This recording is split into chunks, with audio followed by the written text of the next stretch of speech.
Right, so I think we'll make a start. Nice to see so many of you. That's really great. We didn't allow you to watch online, so we're forcing you here, but at least we're feeding you. Good. Welcome, everybody. This is the launch of the latest HesaMag magazine. This is number 26. And obviously, this time it is on psychosocial risks. I think a topic all of us know something about today. A couple of housekeeping things. We will be speaking in both French and English, but there will not be any interpretation provided this time. So it will be a mix of the two languages. And it is being recorded. So it's not being live streamed, but it is being recorded. So you can watch it again if you miss anything, or anyone else would like to watch it. It will be on our website, and it should be on our YouTube channel as well. So we will, today we'll go through, we have some great speakers with us. I will introduce them all in a little moment. First of all, I'd like to say the magazine is both a paper version and it's also online. So you can download it for free in PDF in both French and English. And you can also subscribe, and then you receive the paper copy in post. It comes out twice a year, and each issue is on a specific, it has a report on a specific theme that is very relevant to the world of occupational health and safety and the trade union domain more generally. So you just need to go onto our website. All the details are in the magazine there. We've put quite a few copies there, so please feel free to take them and have a look through them. All right, so turning to our speakers. So my name is Bethany Staunton. I'm the managing editor of HesaMag. And here today we have Marian Schaapman, who is the head of Unit 3, which is our Occupational Health and Safety Research Unit at the ETUI. And she's also the official editor of HesaMag. We have Laurent Vogel, who is the creative mind, let's say, original creative mind behind HesaMag. It was him who launched it. He's an associate researcher. I'm sure many of you know him already, but he's an associate researcher in occupational health and safety at the ETUI, former editor of HesaMag, former researcher at the ETUI. And we have Nela Glaze, who is president of Eurotag, the Federation Organizing Professionals and Managers. And we have Pierre, and I'm going to say his name right, Bérastégui. I should have checked that with you before. I'll take that. Who is a researcher in health and safety at the ETUI, and is also the coordinator of this dossier, of this special report. So without further ado, I think I will turn first to Marianne to just give us a few introductory words about the magazine. And then we will get into our presentations. Thank you. Thank you, Bethany. Yeah, and hello to everyone, colleagues, friends. It's great to have you all here in person because if we want an exchange, we want to see one another, we want to feel one another. So I'm always very enthusiastic, and it's great to see such a big audience. So welcome on behalf of the ETUI Occupational Health and Safety Research Unit. I'm going to be very brief, but I just want to say a few words about the character of HesaMag. Our Occupational Health and Safety Research Unit does research, gives advice to trade unions, and is also feeding into political processes with advice, with expert advice. At the end of the day, we want to be relevant for the workers that do the work. So for the shop floor level, and it's I realized that it's quite ambitious and maybe even arrogant to say something as a person who works at European level. Sometimes I say it seems like we work in the stratosphere. Nevertheless, anything we do should be useful for the people at the shop floor level. And I think HesaMag is a means to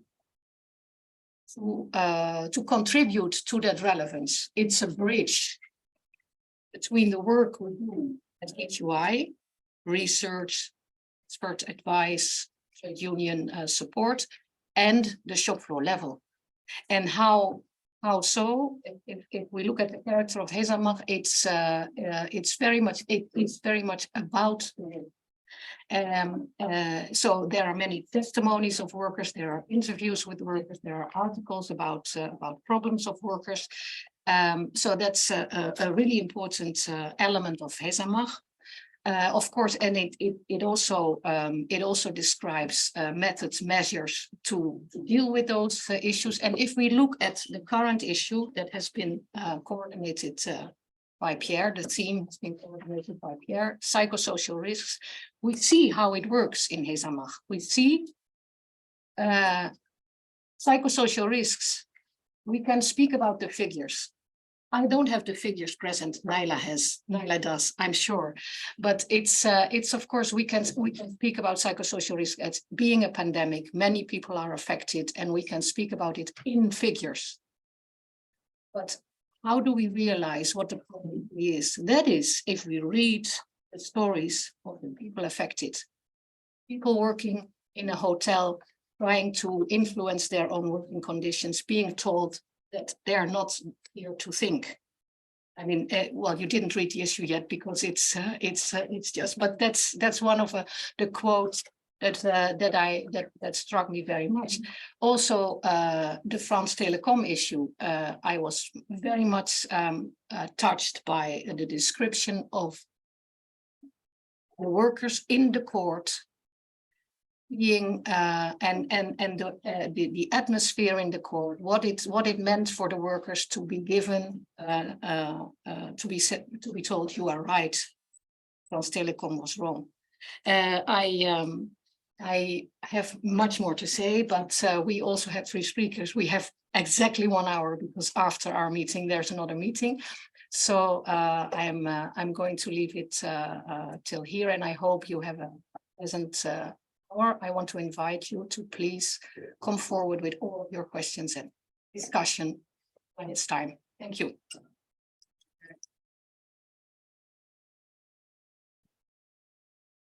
Thank you for that. That gives a good overview, I think, both of the ambition and the scope of the magazine and of this issue particularly.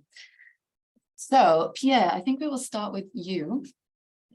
Now, obviously, people haven't read your article or any of your articles or interviews yet, so this is a little sneak preview. We obviously worked on this dossier together, and I think we've managed to cover quite a few topics. Because psychosocial risks it's actually huge, and it's so varied, and there's so many aspects of it, of all so many different things that can both have an impact on our mental health at work, and obviously many different kinds of things. Okay, and it's all about different kinds of responsibility, about how work is organized, about harassment, different kinds of consequences like burnout. We even have a couple of the authors of articles in here, I can see in the room today. So also within the discussion, they want to contribute some thoughts from their articles. We'd be very happy to hear that as well. Could you present a little bit your article? It's called A Psychosocial Cacophony. So it's quite a title. It gives, first of all, a nice little presentation of where we are today with psychosocial risks, but actually more importantly, it goes into this issue of the debate. It's a sort of conceptual look at psychosocial risks, how it's understood today, and the tensions between academia, the world of management, prevention. Could you please give the audience a little preview and tell us why you chose to write about psychosocial risks on this particular aspect of it? Alors, ce qui distingue les risques psychosociaux des autres familles de risques professionnels, une des choses qui les distingue, c'est que c'est des risques qui sont un peu plus à saisir, à palper, parce qu'on est à l'interface entre le touché et le social, donc l'aspect social du travail, et ça rend ces risques un peu moins évidents à caractériser d'un œil, on va dire, plus novice que d'autres familles de risques, comme des risques chimiques. Et donc, c'est d'autant plus important dans ce contexte-là, quand on veut aborder, vulgariser ce domaine-là, d'avoir un équilibre dans le dossier, d'avoir des articles de fond avec des experts en santé et sécurité au travail qui vont caractériser ce phénomène, contextualiser le problème, aussi d'avoir des témoignages, comme Marian et Bérastégui l'ont dit, des témoignages de travailleurs sur le terrain, dans des secteurs spécifiques, comment ces risques se manifestent, quelles sont leurs conséquences sur les travailleurs. Et puis aussi, évidemment, de refléter le point de vue syndical et les perspectives juridiques couvrent la lutte contre les risques psychosociaux. Et donc, dans ce dossier, on a essayé de refléter ces trois éléments dans un objectif de clarification, pour clarifier ce que sont les risques psychosociaux. Alors maintenant, concernant le premier article de ce dossier, l'objectif ici, c'était d'apporter un peu une vision d'ensemble sur la problématique et plus spécifiquement de faire un état des lieux des discours en matière de prévention. Et surtout de montrer l'hétérogénéité de ces discours en matière de prévention. Alors, dans la première partie de l'article, on revient sur la montée en puissance des risques psychosociaux. Alors, certes, le monde du travail a changé en 2 décennies et ces vecteurs de changement ont entraîné leur lot de conséquences pour la santé mentale des travailleurs. Mais d'un autre côté, on a aussi des outils plus fins pour prendre la juste mesure de ces risques dans la société d'aujourd'hui, qu'il y a 20 ans.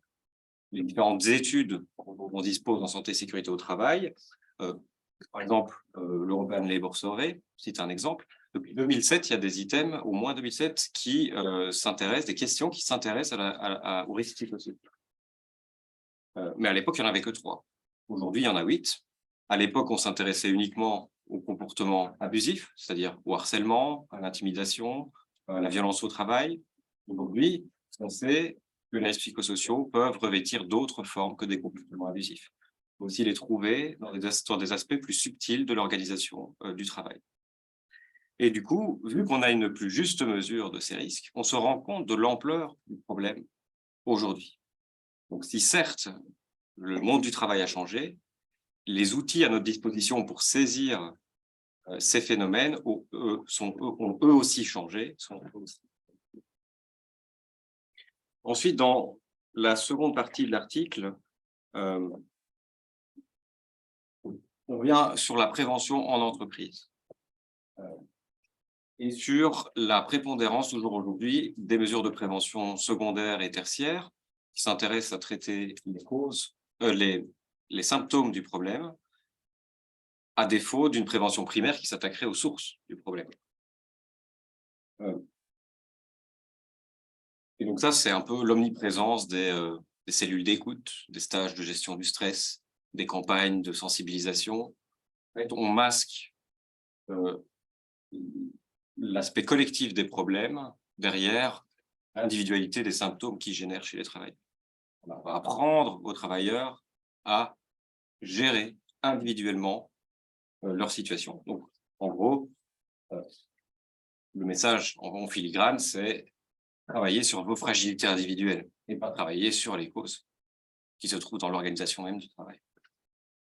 C'est malheureusement une philosophie qui est toujours très ancrée, malgré la popularité de, on va dire, l'hyper, dans le bon sens du terme, médiatisation de ces risques, avec déjà, il y a quelques années, l'affaire France Télécom, dont on va parler, et plus récemment, le Covid, le travail qui a mis vraiment en lumière ces risques.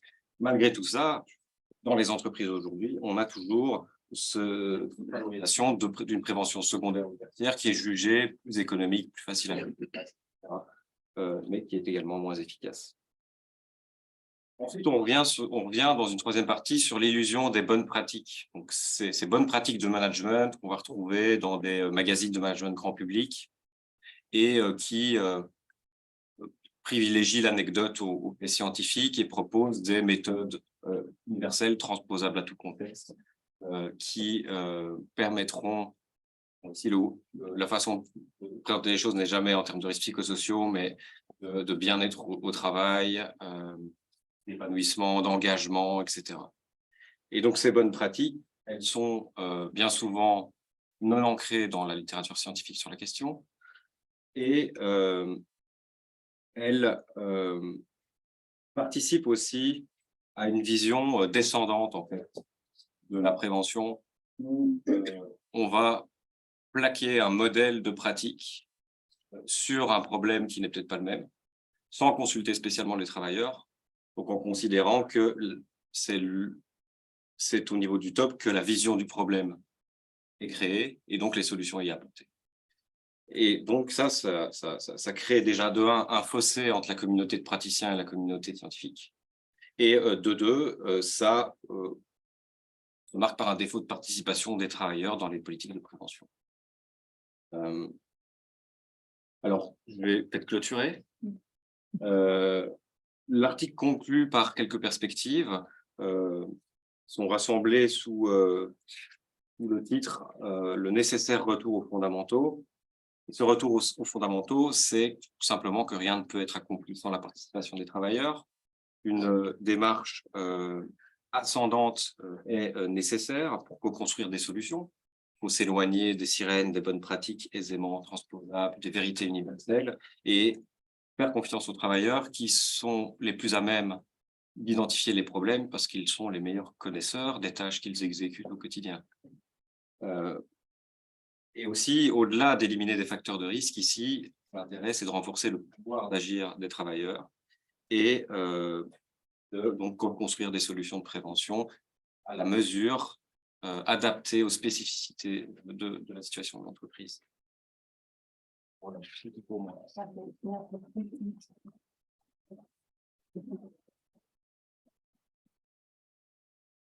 Thank you, Pierre. That's obviously very brief. We're just doing some presentations, and then so many interesting issues were raised that we'll get into that in the discussion. But I think that gives us a kind of good introduction into the subject, a very good overview and elements. We'll go now to Laurent to tell us about. So Laurent has written an article on the France Télécom case. I won't describe it here. It's very famous, and I'm sure you all know it. But Laurent can give us a very brief recap and description of that, and more importantly, perhaps the latest developments and your particular take on this case, because this is an emblematic, in very much the negative sense, case of psychosocial risks, perhaps rather particular ones. Generally, we associate more with these of harassment, but you can tell us more about that. Yeah, so please tell us about your article, why it's still important to write about this case today. Alors, l'affaire de France Télécom, elle commence il y a plus de 15 ans. Donc, c'est pas quelque chose qui est apparu du jour au lendemain. C'était la transformation d'une entreprise publique en une entreprise privée, toute une série de transformations visant à éliminer au maximum le personnel qui avait l'esprit service public au profit d'un autre profil. Et comme c'était une société qui faisait des profits, l'impossibilité politique de passer par des licenciements collectifs. Et donc, le directeur de France Télécom, à l'époque, a été très clair. Il faut éliminer une grande partie du personnel. Ceux qui ne partent pas par la porte, ils partiront par la fenêtre. Et malheureusement, ça a été la réalité physique. Parmi les suicides, il y a eu un certain nombre de gens qui se sont jetés par la fenêtre. Donc ça, c'est le contexte. Une entreprise publique démolie, transformée en entreprise privée, dans un premier temps très prospère, avec beaucoup de dividendes pour les actionnaires, et cette politique d'élimination systématique du personnel, ce sont des plans qui portent sur 30 000 salariés, hein, donc ce n'est pas des petites choses, mais comme on ne peut pas se permettre le luxe de licencier collectivement, parce que politiquement, ça aurait été un scandale trop fort, l'État était encore à l'époque l'actionnaire principal, à ce moment-là, on décide de mettre en place une politique systématique qui va rendre littéralement la vie impossible. Et rendre la vie impossible, c'est aussi, pour un certain nombre de personnes, leur retirer la vie, à partir du moment où elle est devenue impossible. Donc ça, c'est l'histoire, je dirais, de France Télécom. Donc c'est une histoire tragique, mais ce n'est pas une histoire isolée. J'ai été amené à faire beaucoup de formations syndicales sur les questions de risques psychosociaux, et souvent, c'est en fin de formation et en privé, il y a une déléguée ou un délégué qui me dit, avec beaucoup d'émotion, nous, il y a un suicide, c'est vraiment pas clair, mais on croit que les conditions de travail, ils sont pour quelque chose. Donc, c'est un tabou d'en parler. Donc, dans la formation même, les gens n'en parlaient pas en général. Maintenant, peut-être que ce serait plus direct, mais c'était souvent au repas, après la formation, il y avait une ou l'autre personne qui me signalait un suicide, que ce soit chez ArcelorMittal, que ce soit à la Poste en Belgique, enfin, hein, donc dans un nombre important, significatif d'entreprises belges. Mais on n'arrivait pas à en faire une bataille syndicale. C'était vécu dans la douleur, dans le deuil. C'était aussi un sentiment terrible d'impuissance de la part du syndicat, mais rien de plus.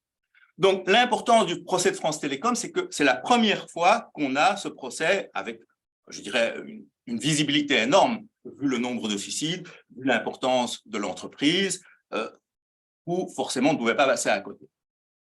Et cette bataille était une victoire. Et ça, je crois que c'est très important parce que cette victoire va servir à tout le monde, pas seulement au personnel de France Télécom.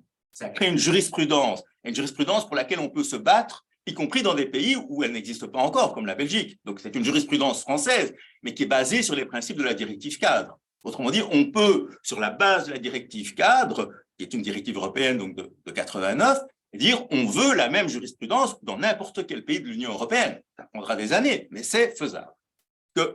En France, ça a été fait. Que dit la jurisprudence de façon très synthétique, et je ne vais pas entrer dans les détails et les nuances, enfin, il y a beaucoup de matériaux maintenant qui ont paru là-dessus. Elle dit le harcèlement moral peut être organisationnel. Il n'y a pas nécessairement un rapport interpersonnel entre les personnes coupables de harcèlement et leurs victimes. Autrement dit, dans la conception, je dirais, commune mais fausse du harcèlement, c'est un harceleur qui fait pression, ennuie, enfin, hein, utilise toute une série de procédés par rapport à une victime que le harceleur connaît, laquelle il travaille, sur laquelle il exerce une autorité directe. Mais les deux visages se rencontrent. Dans ce que dit la jurisprudence française, maintenant, ce n'est pas nécessaire. La direction stratégique, qui peut se trouver dans ses bureaux à Paris, qui peut se trouver éventuellement à Hong Kong, à Singapour, où que vous voulez, cette direction stratégique peut porter une responsabilité si elle met en place une stratégie qui va permettre de développer des pratiques de harcèlement au niveau local.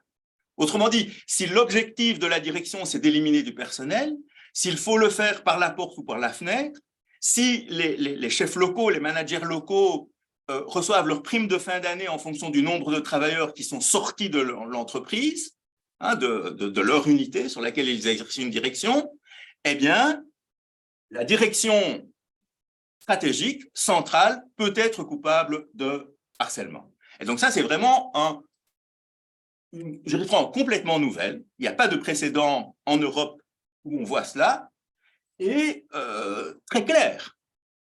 Toute décision stratégique en matière d'investissement, de politique des ressources humaines, de tout ce que vous voulez, de redéploiement, de formation, de pas formation, etc., tout peut être analysé aussi par rapport aux conséquences éventuelles en matière de harcèlement. Il ne faut pas la volonté de nuire individuellement. Le PDG de France Télécom ne connaissait aucune des victimes. Et au procès, il n'a pas arrêté de dire, mais vous savez, la première fois que j'ai vu ce nom, c'est quand la presse a publié un article sur son suicide. Ce monsieur était à Toulouse, ou cette dame était à Lyon, et jamais vu. Et c'était évidemment vrai que le PDG de France Télécom ne l'avait jamais vu et qu'il n'avait aucune intention malfaisante par rapport à cette personne-là en particulier.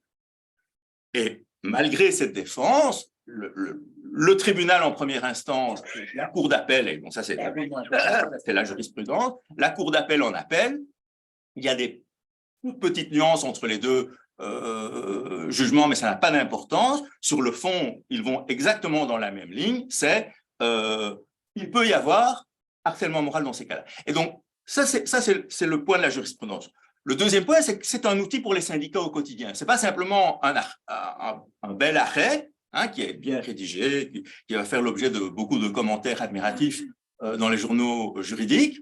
C'est quelque chose qu'au quotidien, on peut utiliser lorsqu'on fait l'évaluation des risques psychosociaux. Ça veut dire qu'on peut au quotidien, dans n'importe quelle entreprise, quelle qu'elle soit, à partir du moment, je dirais, où c'est une entreprise complexe, où il n'y a pas un contact quotidien direct entre le patron et les travailleurs, on peut poser la question, mais et ceux d'en haut, qu'est-ce qu'ils font? Qu'est-ce qui pourrait pousser à du harcèlement au niveau local?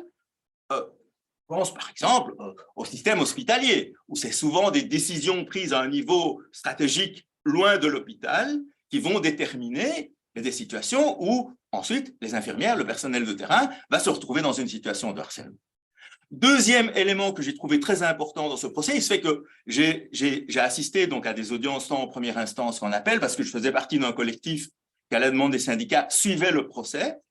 Donc, on a publié un livre que je vous recommande qui s'appelle « La raison des plus forts ».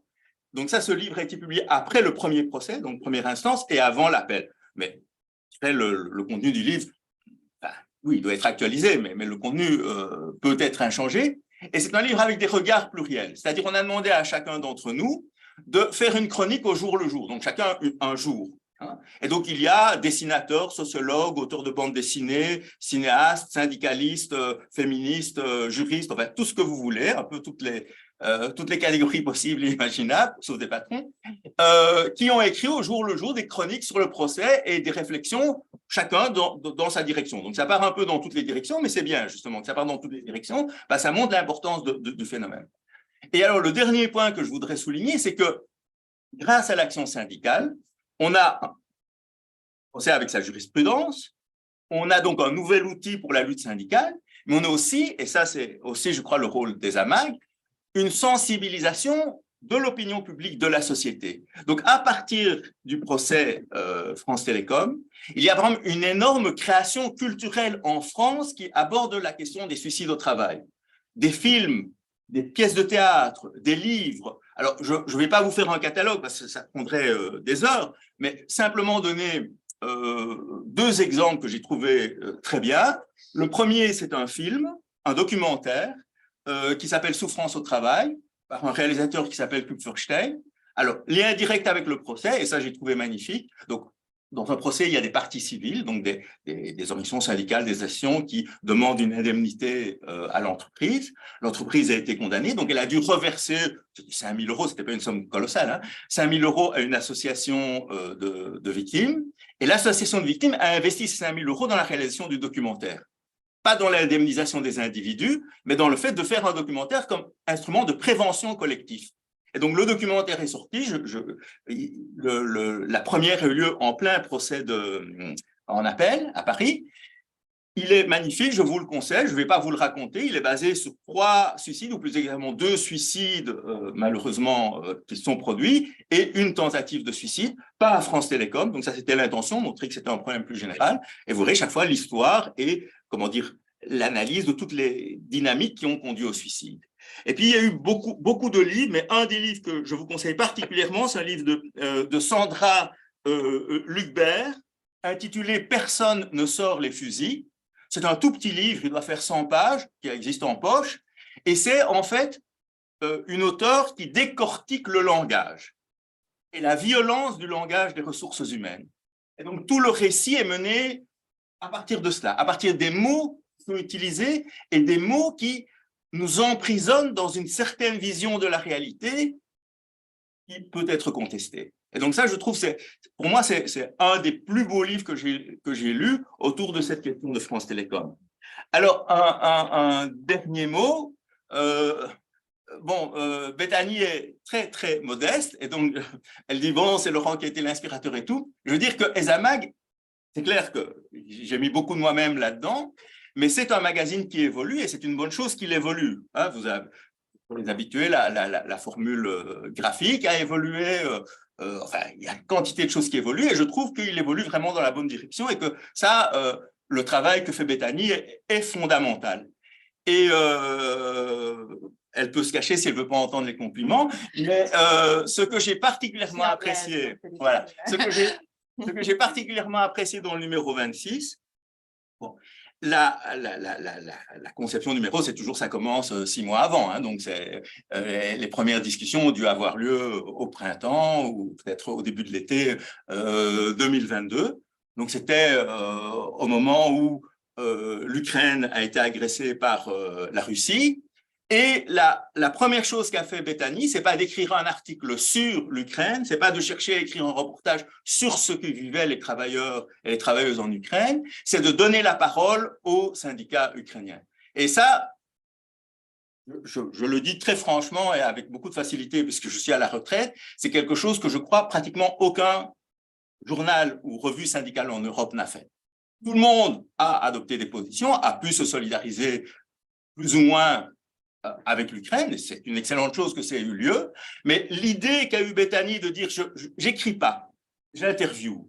Et il se fait qu'une des personnes qu'elle a interviewées, Vassil, je ne le connaissais pas au moment où elle a fait son interview et tout, j'ai eu l'occasion de le connaître grâce à la solidarité avec l'Ukraine. C'est une personne formidable, c'est le secrétaire général du syndicat du bâtiment. C'est une personne qui, sans arrêt, a en tête de se battre sur 2 fronts. Le plus important, c'est la survie de l'Ukraine comme pays libre et indépendant, qui est la première condition simplement pour la survie physique des Ukrainiens par rapport aux massacres qui sont commis et au fait que Poutine nie même l'existence d'une nation ukrainienne. Mais c'est aussi une défense intransigeante des droits sociaux et des droits syndicaux que l'on essaye de réduire en Ukraine, que certains essayent de réduire en Ukraine, en profitant de l'état de guerre et en profitant notamment de la loi martiale qui, par exemple, ne permet pas d'organiser des manifestations. Et donc, Vassil, j'ai vraiment beaucoup appris à ses contacts. Je ne le connaissais pas au moment où Bethany l'a contacté, mais je trouve que c'est une personne extraordinaire, exemplaire, dans cette capacité de mener 2 combats de front, de savoir où est la priorité. La priorité, c'est la survie de l'Ukraine. Et c'est pour ça que dans le syndicat du bâtiment, on a un système de rotation qui fait qu'à peu près 1/3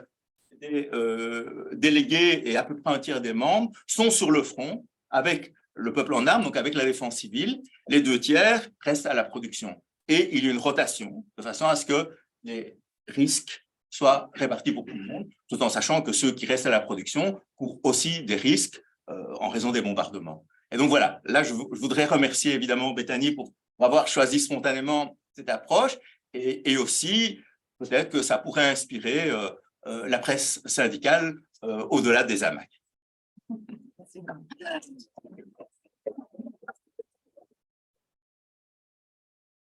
Thank you for this. And yeah, actually, that's something that I should have mentioned in the introduction. There's always some big myth that, of course, the issue, for those who haven't read, who are not yet subscribed to the magazine, of course, it goes beyond just this report.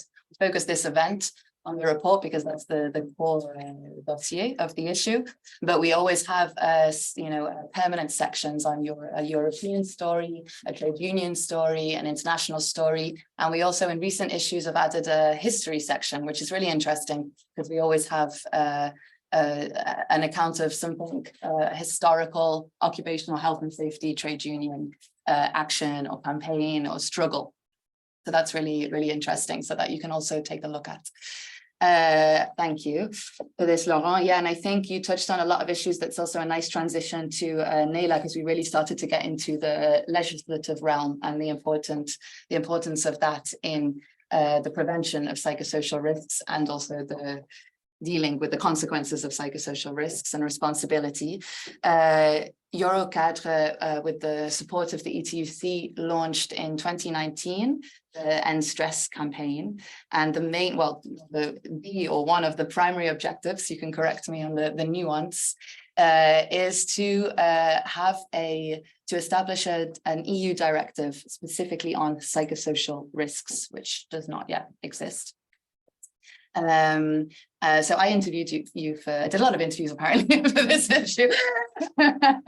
So this time I gave you the speech, which I will do again. Just because I'm lazy and I don't want to write. That's the main reason. I'm too generous. So I interviewed you and a researcher who was not able to be here today of the ETUI about why we need a specific directive on psychosocial risks. And perhaps you could tell us a little bit where you're at with the campaign, why we need this, etc. Thank you. Good afternoon, and first of all, I would like to thank ETUI for this event, and especially Marian and the team for all the work that has been done on psychosocial. I mean, definitely without all your work and your diligence on this topic, we can never have what we have already. And yes, thank you very much. It's very useful for us as trade unionists. My name is Naila Glaz, and I represent Eurocadre, which is the Council of Professions and Managers. So we represent white-collar workers at the EU level. And why are we interested in this topic? We launched a project between 2017 and 2019 on psychosocial risk for managerial staff, because I think that managers and professionals at the workplace are very much affected socially. But then again, we could see, especially after the pandemic, that all the workers are very affected on the psychosocial risk. It's not only the problems of professionals and managers. So in 2019, we launched this campaign to call for a European directive on psychosocial risks. Laurent told us a little bit about the importance of the framework directive from 1989 on occupational health and safety that says that the employer has the responsibility to ensure health and safety for his or her workers at the workplace. And we might think that this is enough, right? And why do we still have problems and suicide at work, etc.? But Laurent was very precise, and he said that if you take this framework directive and you try to prevent psychosocial risk, it might take years and years. And you have, like, France Telecom is one case, and we didn't see other cases like this to prove there's, like, if I'm not wrong, it's like institutional harassment that was proven in this court. So, but now how to deal with this at a daily basis? And this is a problem. We can't go with this framework directive every day to our employer and say, you have an obligation, what are you doing on psychosocial risk? And also, since this directive is adopted, we have had many directives on specific risks, like risks that you can measure easily, I would say. But none of these directives deals with psychosocial risks. And this is why the aim of this platform is to call for a specific directive for these risks. And I know this is not the easiest topic to talk with, especially with our employers about it. And this is why I think that a directive that is very specific on how we deal with this issue at the workplace is very, very important. It's important for my colleagues in my home country. It's important for all the European workers, because I think ETUI has made also a great work on mapping what exists in the different member states. And we can see that there's a patchwork of different legislations, but there's no minimum standard that exists at the EU level. And this is what we need today. We need a minimum standard that can be applied to all the member states, to all the European workers. And this was the aim of, and this is still the aim of this platform. So our platform joins almost 50 organizations. Most of them are trade unions, but we have also ETUI and also some NGOs. And there's one common thing that we asked for all the platform organizations that joined us, is that we deal with this topic, and especially, just like Pierre said it, not on an individual approach, but on a collective approach. This is the main important issue for us, is that when we deal with this, when we call for a directive, we have to keep in mind that we're working on a collective approach. We're working on the organizational level and not on the individual level. And this is the most important thing for us, because it's so easy for the employer to say that he has personal problems, he is not, he wasn't trained, he's not at the level, he is the problem. But the problem is most of all an organizational one. And also this is what France Telecom process demonstrated today. And this is what we need to use to call for this directive. So why also do we think that it's very urgent to run this campaign and have this directive? Marian said that I should give some figures, so I have to. But what we know at the EU level is that 60% of all working days are lost due to work-related stress. And if with the SNR survey showed that we have 620 billion euro a year is a cost of psychosocial risks in Europe. Like, even if we think of it like money-wise, not human-wise, it's worth it to have a legislation. It's worth it to have some prevention. But for managers, we can also see that 4 in 5 managers express concerns about work-related stress. And 61% of female managers experience sleeping problems. So we can see also that for this category of workers, they are much more exposed to stress and psychosocial risks than the other workers. And in the same time, when we ask the employers, why do you deal with stress and psychosocial risk at work? 85% of them respond, it is to fulfill my legal obligation. So this gives us only one choice. We need a legislation. We need a legal text. And this is why we have been fighting since 2019 to get a European text. So this campaign was launched in 2019, but we had stopped like for more than a year because of the pandemic. And then we launched it back in 2021. And in 2020 and in 2022, we have been, first of all, we contacted the Commission and we said, okay, this is a big problem. Here are the figures and we need a legislation. We need a directive on psychosocial risk. And the Commission was like, oh, no, this is not my priority at all. It's not in my agenda. It's not in the program. Just go and negotiate on telework and try to disconnect. It's the same thing, same problem. You resolve it this way. So what we did is that we went to the Parliament and then we had meetings with MEPs to call for reports that called for a directive on psychosocial risk. And we managed to have 2 reports last year.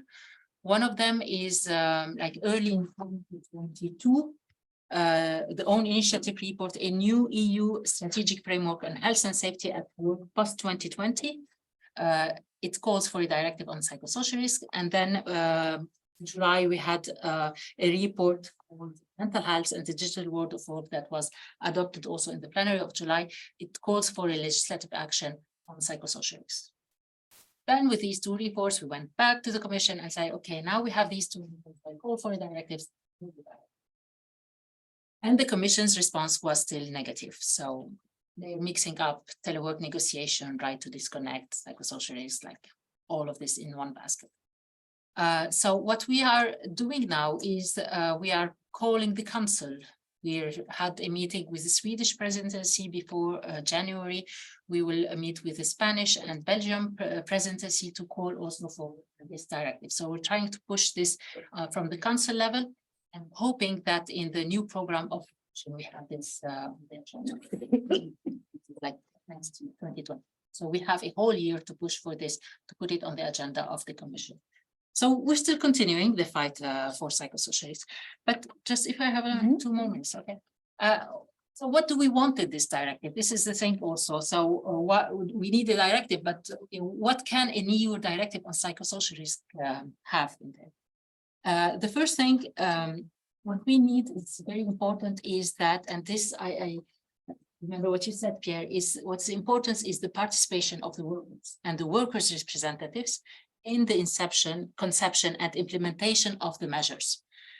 This cannot be an up-down process. It has to be down-up. It has to come from the smallest unit of the company. So the workers have to decide what are the measures that are appropriate to their activity, to their profile, whatever. And this is most important, is that we have to create the place, the time, whatever, to have these discussions with the workers and their representatives. We need to have also dedicated bodies. And here, yes, we have this very good. In France, I come from France, we have this very good result of France Telecom process, but we, in the same time, our government just deleted the bodies that used to deal with health and safety. We used to have the Comité Hygiène Sécurité Travail, and now it's like a small commission without any prerogative and no power. So we have to put back these bodies that used to have the power to have experts that help them to give opinions on the work organization or any other issue related to health and safety. We also have a need in this directive to put the obligation of the employers to assess systematically and mitigate psychosocial risk. We have to have risk assessment continuously risk assessments. It's not like, and there's no one size fits all for this. It's a process. We have to create a process in the company, and it's continuous. So it comes from the workers, and then it evolves every day. Also, we need to set social targets. We all know that a balanced result in a company has to have social targets, but also economic targets and environmental targets. But what we see in reality is that most of the time the social targets do not exist in the company. And this is a very important training, access to training, and training for managers, which is very important. I mean, we can have managers that have goodwill to prevent psychosocial risk or good working conditions, but at the same time, they don't know how to do this. It's not easy. We need training to do this. We need also more means for labor inspectorates. And this is also one of the problems of us as trade unions in the workplace, is that the labor inspectorate has so many things in this agenda. I can't cope with everything. And when I go and meet with my labor inspectorate, I tell him that, yeah, we have stress at work or managers, etc. And he says like, yeah, but I have other priorities. I have suicide in another company. I can't be everywhere. I have to make a priority, and being a priority now. This is very important. Labor inspectors need more means, need also maybe trainings on these issues sometimes, but we need to find funding for this to help them. But also what we need is that no worker can have any repercussion if he raises issues on health and safety, on any concern regarding psychosocial risk. And this is also very important. And we know that many of our good colleagues had burnout and had to leave the company for a few months or a few weeks. And when they come back, it's not easy for them. First of all, that we can't speak about this. They're most of the time very ashamed to talk about it. And then they are afraid of repercussions. Yeah. This is something we can't accept this in the bank anymore. Voilà, I'll stop here and I'll answer questions. Yeah. Thank you very much for that.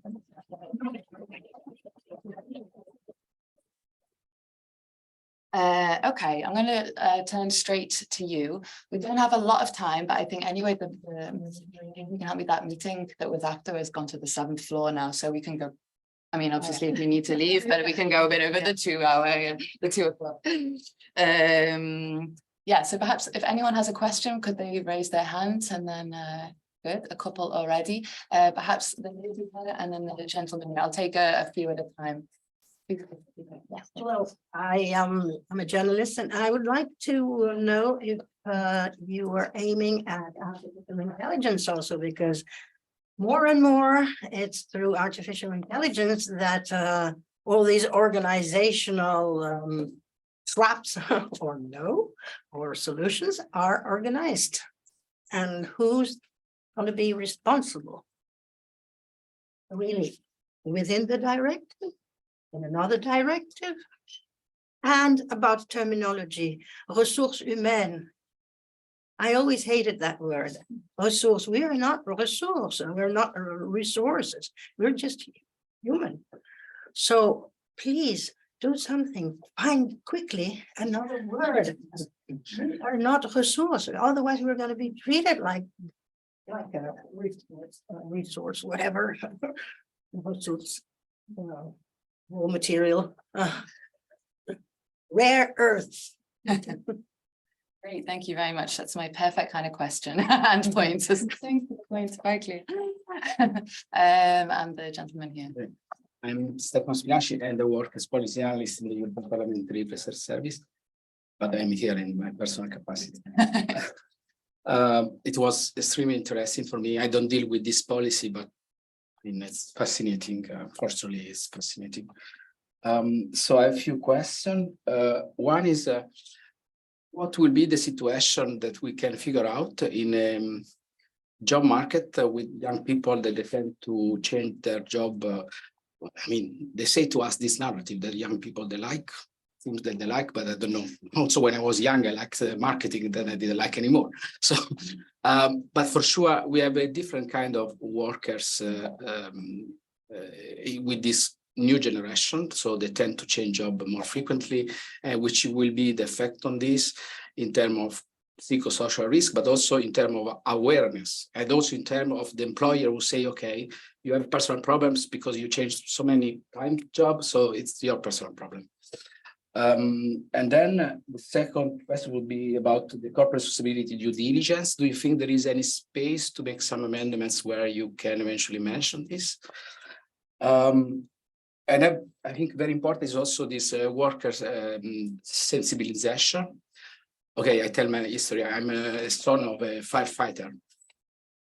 And in my country, they made some statistics. I think it's the second or the first job with more psychosocial risk.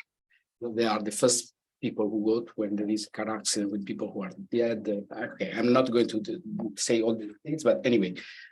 And I was very frequently, you know, in the workplace, and I think that there is not this kind of awareness. So if there is some problem, they think it's more a personal problem.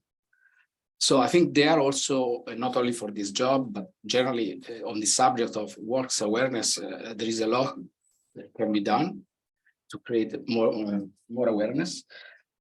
I have other things, but I don't know if you can mention some best practice in some countries. But I mean, Sweden presidency, I suppose that in Sweden they have some best practice maybe. And that's all. But thanks a lot. Thanks. We could take one more before we go to our speaker.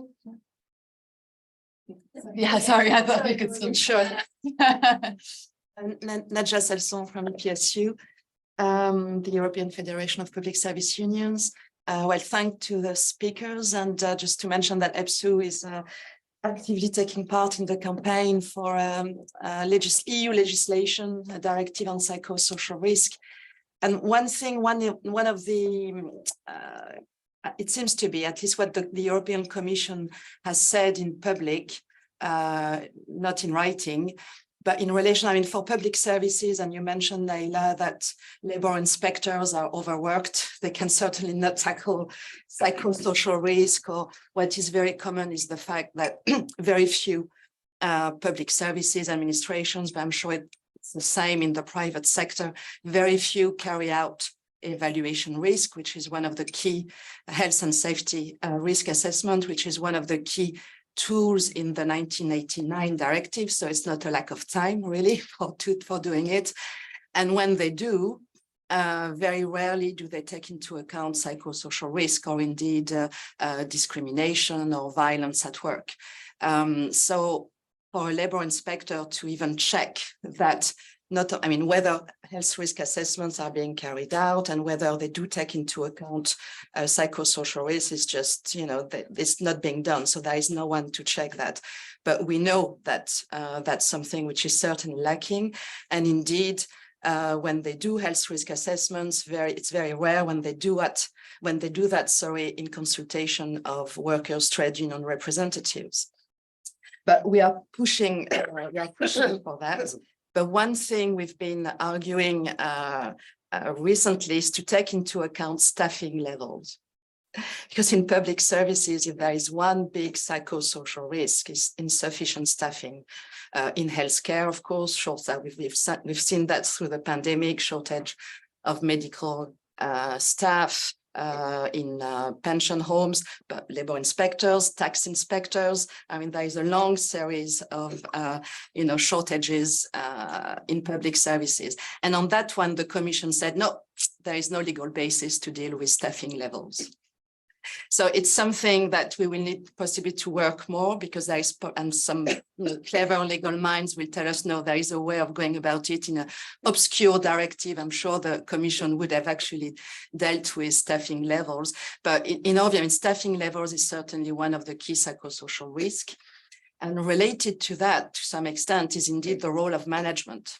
And there's never been so much talked about well-being at work, Mr. and Mrs. Happiness, and yet management, I mean, as you said, Naila, possibly also being under lots of stress, not knowing perfectly that the work will not be done because there is not enough staff. But at the same time, I think on management is a lack of strategy, a lack of even allocation of task, of workload, and workload is also when it's not well allocated among staff can be a source of harassment, or can be even deemed as harassment. And there is a third element, which is the meaning of work, the meaning of job, the purpose of work. And of course, I mean, to mention the late anthropologist David Graeber, who talked about bullshit jobs and the amount of jobs which, with which people cannot identify with, and which can actually be extremely toxic for the individual, for society. And that's another perhaps aspect that we hope also we can discuss with the ETUC, what is a socially useful job, unharmful, environmentally speaking job, and which is good for the common good. And I think the younger generation is perhaps more sensitive to that, as well as to work-life balance and etc. I mean, there is a gender dimension which is very, very strong in all of that. But the purpose of job seems to, and which is also explained for those who can, obviously, quiet quitting, yeah, or mass quitting. So there may be also a bargaining chip on the worker side to say, hey, stop. But so anyway, there were more comments really than questions. But no, but thank you very much. I have the impression that you've read the magazine already. Honestly, we have, like, I think you mentioned we have an article on this kind of new role that's been emerging over the past decade of the chief happiness officer, and these kind of strategies, management strategies for well-being. And we also have an article by Thomas Coutreau, who writes very much actually an analysis of bullshit jobs, but from a more health and safety union perspective. So there's very interesting stuff. Before I turn to, I'll come back for another quick round. Before I turn to our speakers, I can give a very quick answer to your question on national level best practices, so then we can spend some more time on the other questions, because first of all, it's in the interview, in the issue. I also asked the same question. And also the researcher that's interviewed, Aude Diallo, she wrote a policy brief in 2021, Psychosocial Risks in Europe, National Examples as Inspiration for a Future Directive. And you can find that on our website. And just so you know, like, psychosocial risks are an issue that the ETUI does a lot on. So if you go on our website, you can find all our publications on that. You can type it into the search bar and you'll find a lot of work that Marianne's unit is doing on that and on lots of different sectors. Okay, so none of them were really aimed at anyone in particular, but I thought maybe I could kind of regroup a couple, because we had this question around terminology, a question around public awareness, a question around young people, young workers, and the meaning of work. And I think these are a little bit related. And I think it was also coming up a bit in like in each of your talks, because, Pierre, you also talked about how it started off as being very specifically about harassment, and now it's become, such a bigger field. And, when we're getting into discussions about, who is responsible, the individual, the collective, what can we do as, activists, researchers, etc., to kind of get across the message about psychosocial risks that we want to get across? What are the challenges there? Any of you, including you. Sorry, but yeah. I guess so. Yes, please. Yeah, I mean, on this specific topic, which is the young, quiet quitting, the meaning of work, and this, I would say that I'm very optimistic when I see this, because this is what I always say, is that our children are much smarter than us, and they're and this is what we can see also. I can see, like, the young generation coming to the workplace, they don't accept what we used to accept. This is a good sign. In my company, just to give you an example, we have this referral program. They are struggling to hire people. They don't want these positions. They don't want these salaries. They don't want these jobs because they don't have any meaning.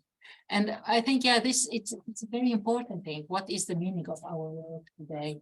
And this is why we can talk today much better with the young generation about psychosocial risk than we can talk with the generation of my age, because they don't want to accept this. They can change jobs the way like this, while we used to be afraid of changing jobs, because you have this career your whole life. You can say 20 years in the same company. It's not, they don't want this anymore. And I'm optimistic when I see this. And just a small parenthesis about this. Maybe you have heard about the big protest in France now on the retirement reform. And the meaning of the work has been one of the discussions on the TV lately, because the government says, oh, parents are so lazy, they don't want to work after 62. We use, this is what the government is saying now, that we are very lazy people, we don't want to work. But then the discussion that the trade unions are having is, now we need to discuss the meaning of the work. Why we don't want to stay at work longer and longer. It's not, there's so many reasons. One of the main reasons is that we are fired from our job when we are more than 60. But the other reason is that, what is the meaning of our work? This is what we want to discuss about this. Why people do not like their work. This is very important. And I think as trade unions, this is something that we should focus on for the next years, because it's for the young generation that is coming. It's very important for them, but also people that will get retired later and later again, to be able to keep their job and stay at here and let you continue. Anyone else want to comment on another aspect about how you communicate around it, or another one of the specific questions if you want to? No, this one, I think, yeah. Or maybe it was also something Nadia said, because what I want to bring in is how do we keep the topic manageable, communicatable? I don't know if this is a word, but Communicate it well anyway. And that is actually, that's one of the elements of ETUI's research, is on the conceptualization of psychosocial risks. What are we talking about? Because we hear so many things, and we need to do this, we need to do that, we need to. For us, as the health and safety, occupational health and safety unit, the core issue is the work relatedness of the risks. And also with regard to measures, to what extent can it be OSH measures to be implemented? So, for example, you mentioned also, because it's a very broad topic, you mentioned also staffing levels. It's another element of it. It is a source of psychosocial risk, but to what extent can we do something about staffing levels within the OSH regulation? It's more an employment issue, a labor market issue, a remuneration issue. So I think that what is really important is to emphasize that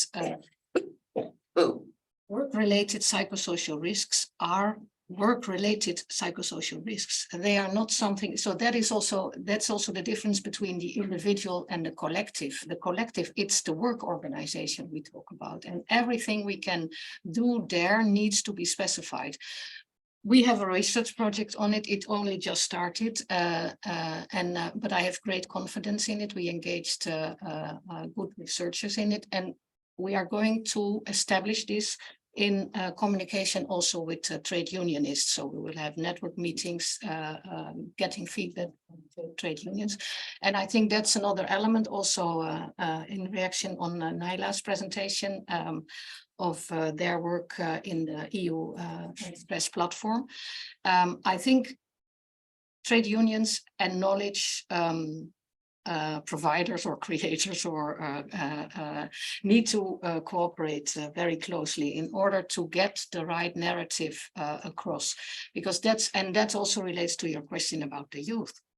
I mean, we should not accept that the youth is being indoctrinated with the issue of it's an individual problem, or that young workers in fancy companies are being indoctrinated, saying that the happiness coach can do it all, take some yoga classes, and all is fine. We should not accept work that is organized in such a way that it creates that heavy workload and stress and everything, we should not accept that as a given. And that is often the mistake, that it's accepted as a given. The health problems are being accepted as a collateral damage, something to deal with your kids. Anyway, I'm not sure whether this. I mean, but it's about getting the right message across, and I think therefore we need to engage in knowledge creation. So really go into the topic and try to formulate it to make the concept clear, and then engage towards the public together. Thank you, Marianne. You want to comment on that? Yeah. It was said that well, the job for life paradigm is now over. Yes, and yes, there is a shorter job tenure in the labor market, average job tenure. How is it related to PSR? Well, it depends if it's wanted or not. And this is connected to your intervention on the meaning of work, because shorter job tenure is actually a choice for some, because of the lack of meaning in the job they are doing. Some choose to work less time, part-time, just to have more time to hobbies or anything else, and other simply stop working if they can afford it. It's a minority. So in this case, shorter job tenure is like a solution to the lack of meaning of work. But on the other hand, shorter job tenure is not always a choice. And here I think about the platform economy. Those jobs are very short. You can be on the platform at any time, so we have no guarantee of any form of time guaranteed hours or whatever. So here, shorter job tenure mean job insecurity, which is one of the most potent psychosocial risk factors. One of the psychosocial risk factors that is generating the greater amount of work-related stress. So in one case, well, the causality is opposite in both cases, but involve PSR factors in both cases. So being exposed to PSR factor is a push factor. It can push you out of your job. And also it can be within the work. And it can be, of course, forcing you to stay like in the platform economy. So yeah. Great, thanks. We had a couple of specific questions on AI and on corporate social responsibility, due diligence as a sort of arena of possibility of action. Does anyone want to come back on either of those two specific? Juste un petit exemple. Donc, sur la question de l'intelligence artificielle et de l'économie de plateforme, et Pierre a beaucoup écrit là-dessus, c'est un exemple très significatif. Dans beaucoup de boulots de service à d'autres, avec, enfin, qui fonctionnent sur la base d'un programme, d'un software et sans contact direct avec un employeur, il y a un principe de notation. Donc, on vous livre une pizza et vous mettez une note de 1 à 5 pour savoir quelle est votre satisfaction. La même chose pour quantité d'autres services qui sont rendus aux personnes. Et ça, ça paraît innocent, mais souvent, ça met les gens en contradiction avec des valeurs profondes. Ça signifie qu'ils vont devoir, autant que possible, se plier à ce que le client va considérer comme un service satisfaisant et éventuellement entrer en contradiction avec leur propre conception du boulot et leur propre nécessité. Et donc, je vais prendre un exemple très simple que j'ai vécu, enfin, pas moi personnellement, mais en faisant des enquêtes à Bruxelles pendant la période du Covid. C'était les gens qui qui livraient des pizzas. La règle officielle, c'était vous n'entrez pas au domicile des personnes, vous déposez la pizza sur le pas de la porte, vous les prévenez par téléphone, ils descendent et ils prennent leur pizza. Mais les livreurs savent très bien que c'est très apprécié d'avoir quelques mots, de permettre à la personne d'ouvrir, de voir que c'est une belle pizza, qu'elle est bien chaude, etc. Donc, dans la pratique, la majorité des livreurs violaient la règle de sécurité, pas du tout parce qu'ils étaient irresponsables, mais parce qu'il y avait ce problème de la notation. Parce que si vous avez beaucoup de mauvaises notes, vous n'avez plus de boulot au bout de quelques jours ou de quelques semaines. Et donc là, ça montre bien comment quelque chose qui est apparemment neutre, un système de notation dans un programme très complexe qui ensuite va répartir le travail entre les gens. C'est de ça qu'il s'agit, c'est de mettre à la porte en fait des gens puisqu'ils n'ont pas un statut de salarié en Belgique. Eh bien, ça montre comment un outil, je dirais, qui est lié à l'intelligence artificielle peut devenir un instrument de management, et un instrument de management qui crée un conflit chez la personne, conflit ici entre la défense de sa propre vie, de sa propre santé, et ce que la personne sait de l'attente du client, peu importe alors ici, qu'elle soit rationnelle ou irrationnelle, ça n'a pas d'importance, mais donc ça entre en conflit, et donc ça vous amène à faire des choses contre votre volonté, et des choses que vous savez, dont vous savez qu'elles sont dangereuses, mais que vous devez quand même faire, parce que si vous voulez manger à la fin de la semaine, il y a intérêt à avoir le maximum de notes satisfaites de la part du client. Ça n'a rien à voir avec la question que j'ai posée sur l'intelligence artificielle. C'est pour l'organisation des bureaux et surtout des mises à pied, qui on va licencier, où, dans quel pays, dans quel machin truc, paf, algorithme, tac, bye bye. Oui, mais ce n'est pas seulement qui on va licencier, c'est vraiment la gestion quotidienne du flux d'accès au travail. Global, d'une grosse entreprise qui a des antennes partout, qui ne peut pas gérer ça avec un boulier, quoique. Juste un truc. Là, ce dont tu parles, c'est aussi un clash des valeurs, un clash éthique, des dilemmes individuels, a priori individuels, mais qui sont, encore une fois, de cause collective. Mais pour revenir à l'intelligence artificielle, dans les services publics, il y a eu 2 gros scandales récemment aux Pays-Bas et en France sur, en effet, l'usage algorithmique pour définir qui a droit à des allocations sociales. L'allocation familiale, en l'occurrence, aux Pays-Bas. Il y a eu une affaire en justice. D'ailleurs, le gouvernement a été sanctionné, va devoir rembourser une certaine somme aux usagers qui n'ont pas reçu les allocations, si ces personnes-là sont encore accessibles, parce qu'après 10 ans, je pense que ça va être compliqué. Mais ce que je veux dire par là, c'est qu'encore une fois, non seulement le personnel n'avait plus le contrôle sur les algorithmes, ne serait-ce que pour détecter en effet s'il y avait mal-donne, s'il y avait discrimination, mais en plus, là, l'usager se trouve complètement pénalisé. Donc, l'employé a aussi là un clash complètement insoutenable, éthique, manque de contrôle sur l'outil qui prend aussi, en effet, là, le rôle décisionnaire du fonctionnaire, de l'agent public. Et l'inspecteur du travail, comment il fait a posteriori pour... Il faut qu'il y en ait, quoi. Unless anyone wants to come in on the AI issue. Maybe Pierre also, but Yeah, sure. I'd say we have about 5 minutes left, and then I'll take one more question and then one last round again. Yeah, the artificial intelligence issue is now also going to be a topic in Bilbao, the European Agency on Occupational Health and Safety.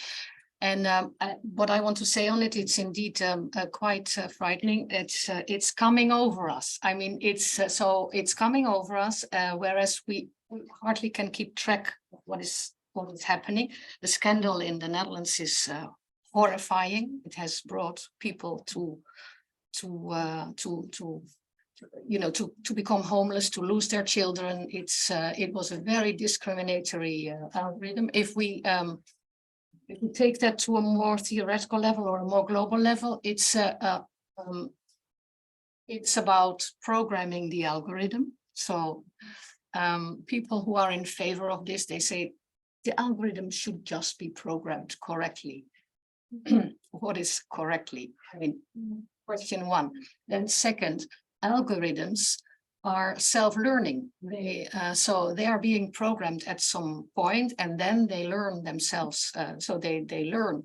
Then we don't have any control anymore. I mean, we don't know what is in there.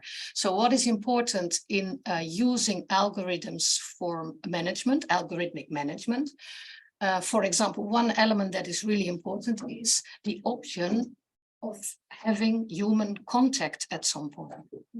So because some people are being managed by algorithms and they it's impossible there is no human chef anymore. It's so if you have a complaint, you can go to the website and you find a robot, or what's it called? I mean, something like that. So no human contact anymore. It's only one element that can help to make things better, but it's a moving target. It's moving without us knowing where to chip in. So what is also important to think about is, where do we want to regulate this algorithmic management of workers? So there is some regulation in the platform work directive, but shouldn't it just be? There is also in Bilbao, there was a plea to make a separate directive on algorithmic management, but shouldn't it be part of occupational health and safety regulation as an element, and even as an element of the psychosocial risks directive? Questions, but yeah, it's really something that the only mention of psychosocial risks has been in the directive, so Yeah. that's already with some interlink. Okay, let's take, yes, this gentleman has been very patient. We're going to this gentleman. Je vais m'exprimer en français. Oui, bien sûr. Je suis délégué syndical dans la fonction publique en Belgique et on a régulièrement des situations de risques psychosociaux assez évoluées, assez développées, je veux dire. Et en Belgique, il y a des procédures assez détaillées dans la loi par rapport à ça. Mais ce qu'on constate quand on pratique ces procédures de risques concernant les risques au travail, c'est que généralement, les risques psychosociaux, leur cause fondamentale, c'est les politiques managériales menées. Elles sont vraiment au cœur des risques. Et que malheureusement, même dans les cas où les conseillers en prévention psychosociale identifient ces causes dans les politiques managériales, les recommandations qu'ils font ne sont pas suivies. On a comme réponse de l'employeur que c'est absolument impossible à mettre en pratique. Et tout ce qu'ils nous proposent, c'est des mesures cosmétiques du genre: le travailleur peut s'inscrire à une formation où il apprend à mieux gérer son stress ou des choses pareilles, mais refuse catégoriquement de remettre en cause aucun aspect de la politique managériale. C'est le conflit devant lequel on se retrouve presque systématiquement dans notre administration. Et parmi les politiques managériales, il y en a qui sont particulièrement dangereuses et hypocrites. Et là, je saisis au bon la balle des bullshit jobs dont on a parlé et qui a servi de justification à certaines stratégies managériales. J'ai eu l'occasion de m'exprimer là-dessus dans le documentaire sur le bonheur au travail. Et j'ai pu constater moi-même dans mon administration la mise en place de ces politiques de bien-être, de bonheur au travail. Et je peux vous dire que les conséquences sont catastrophiques en matière de risques psychosociaux. Ça isole les gens socialement, ça génère des conflits entre eux, et aussi ça fait disparaître la barrière entre vie professionnelle et vie privée, qui sont tous des facteurs de risque. Le fait qu'on ne compte plus les heures de travail, donc on peut dire peut charger les gens en temps public. Donc voilà ce que je voulais, pourquoi je voulais attirer votre attention. Merci beaucoup. No, I think that's a good point, I think, and the discussion on, to have your feedback on. Obviously, it came up in one of the other questions about managerial responsibility, lack of strategy. I mean, obviously, we can say we want the human contact, but sometimes that can also be problematic. And most of us work in hierarchical organizations. How do we deal with this? I mean, can all, the legislation and the preventive strategies in the world, when we're faced with this kind of attitude, what do we do? Souvent, on dit non, les managers, ce sont les salariés qui sont entre l'enclume et le marteau. Et en fait, c'est pas qu'une phrase comme ça, c'est vraiment la réalité. Et par exemple, vous avez parlé du devoir de vigilance, etc. Mais très, très souvent, voire vraiment la plupart du temps, nous n'avons aucun mot à dire sur la stratégie de l'entreprise. Nous exécutons des stratégies qui souvent ne viennent même pas du pays, mais au niveau global, la maison mère qui se trouve aux États-Unis, en Inde, je ne sais pas où, et que ça descend vers nous. Et après, à nous d'appliquer cela au quotidien, faisant le moins de dégâts possible. Que ça ne marche pas toujours. Dans beaucoup de cas, ça ne marche pas du tout. Et voilà le résultat. Et c'est ça la problématique qu'ont les managers aujourd'hui. C'est qu'ils sont responsables, mais ils n'ont pas leur mot à dire aussi sur ce qu'on leur demande de faire.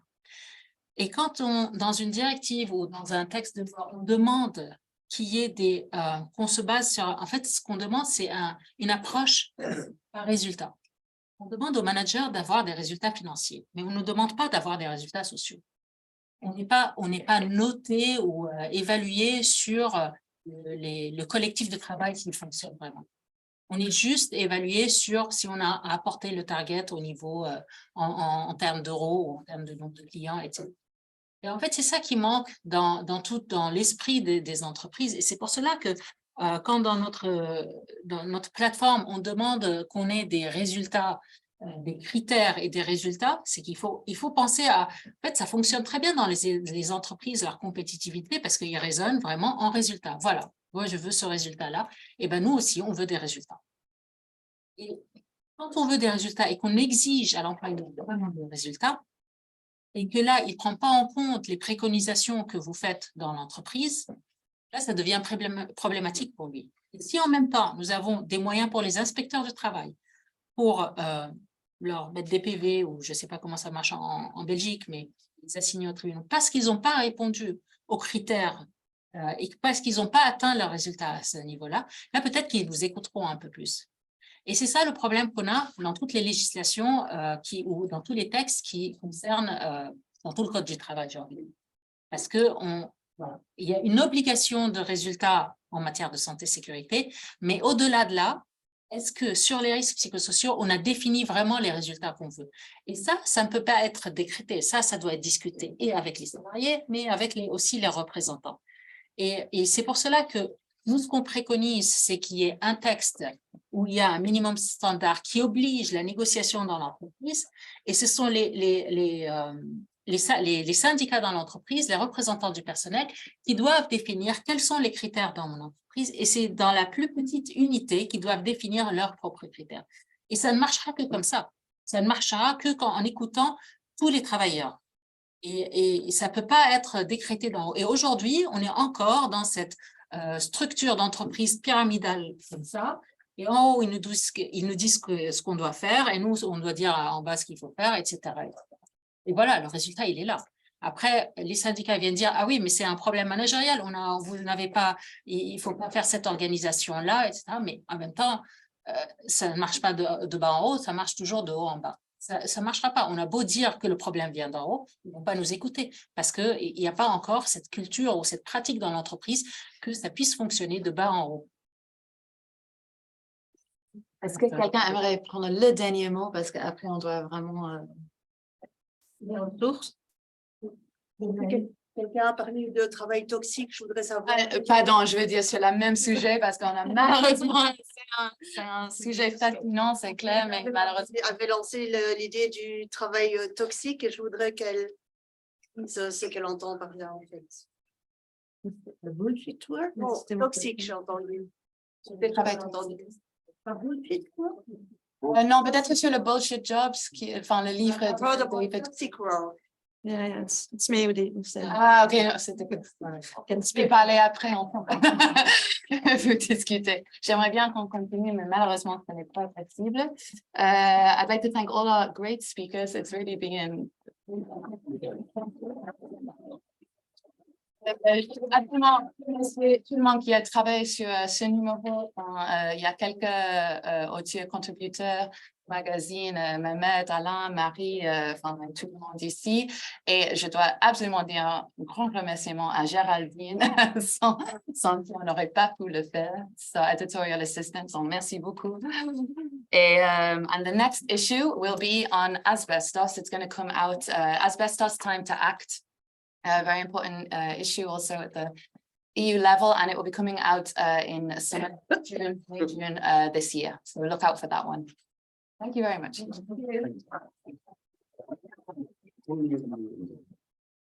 Pour le thème, on a tous les articles, il me manque juste un journaliste en fait.